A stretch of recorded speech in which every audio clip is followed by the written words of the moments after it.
Guys, ഇന്നൊരു chilli gobi recipe ആയിട്ടാട്ടോ ഞാനിന്ന് വന്നേക്കുന്നത്. ആദ്യം തന്നെ ചില്ലി ഗോബിയുടെ മെയിൻ താരമായ കോളിഫ്ലവറൊക്കെ കഴുകി അരിഞ്ഞ് ഉപ്പും മഞ്ഞപ്പൊടിയൊക്കെ ഇട്ടൊന്ന് തിളപ്പിച്ചെടുക്കാം കേട്ടോ. തിളയ്ക്കുന്ന സമയം കൊണ്ട് നമുക്ക് കോളിഫ്ലവറിനെ മുക്കി പൊരിക്കാനുള്ള മാവ് തയ്യാറാക്കാം. എടുത്തിരിക്കുന്ന കോളിഫ്ലവറിനനുസരിച്ച് വേണം കേട്ടോ പൊടികളൊക്കെ എടുക്കാൻ. ആവശ്യത്തിന് മൈദ ഞാനിവിടെ എടുത്തിട്ടുണ്ട്. 1 കപ്പ് അരിപ്പൊടി, ആവശ്യത്തിന് കോൺഫ്ലവർ കൂടി ആഡ് ചെയ്യണം കേട്ടോ. ഉപ്പും ആവശ്യത്തിന് മഞ്ഞൾപ്പൊടിയും കൂടി ചേർത്ത് വെള്ളമൊഴിച്ച് നന്നായിട്ട് മിക്സ് ചെയ്യാം. വെള്ളം അധികമാവരുത് കേട്ടോ. അപ്പോൾ മാവ് റെഡി ആയിട്ടുണ്ട്. ഇനി കോളിഫ്ലവർ ആണെങ്കിൽ നന്നായിട്ട് തിളപ്പിച്ചെടുത്തിട്ടുമുണ്ട്. ഇനി നമുക്കിത് ചൂടായ എണ്ണയിലിട്ട് വറുത്തെടുക്കാം കേട്ടോ. ഏകദേശം മൊരിഞ്ഞു വരുമ്പോഴേക്കും കോരി മാറ്റാട്ടോ.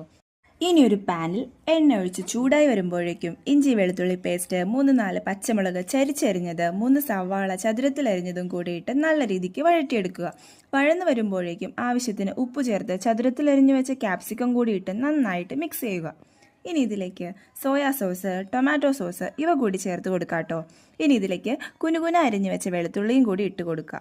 ഇതിൻ്റെ പച്ചമണം മാറി വരുമ്പോഴേക്കും നമ്മൾ നേരത്തെ വറുത്ത് കോരി മാറ്റിയ കോളിഫ്ലവർ കൂടി ഇട്ട് കൊടുത്ത് നന്നായിട്ട് മിക്സ് ചെയ്യണം കേട്ടോ. നമ്മുടെ ചില്ലി ഗോപിക്ക് കുറച്ച് കൊഴുപ്പ് കിട്ടാനായിട്ട് 2 സ്പൂൺ കോൺഫ്ലവറിൽ വെള്ളം ഒഴിച്ച് കറിയിലേക്ക് ചേർത്ത് കൊടുക്കാം കേട്ടോ. കൂടെ 1 സ്പൂൺ പഞ്ചസാര കൂടി വിതറിക്കൊടുക്കണം. അവസാനം കുനുകുനെ അരിഞ്ഞ മല്ലിയില കൂടെ കറിയുടെ മുകളിലൂടെ വിതറിക്കൊടുത്ത് മിക്സ് ആക്കി കൊടുത്ത് നമ്മുടെ കിടിലൻ ചില്ലി ഗോപി ഇവിടെ റെഡിയാണ് കേട്ടോ. നിങ്ങളുടെ അഭിപ്രായം കമൻസ് ആയിട്ട് അറിയിക്കണേ. അപ്പം അത്രയേ ഉള്ളൂ. ടാറ്റാ.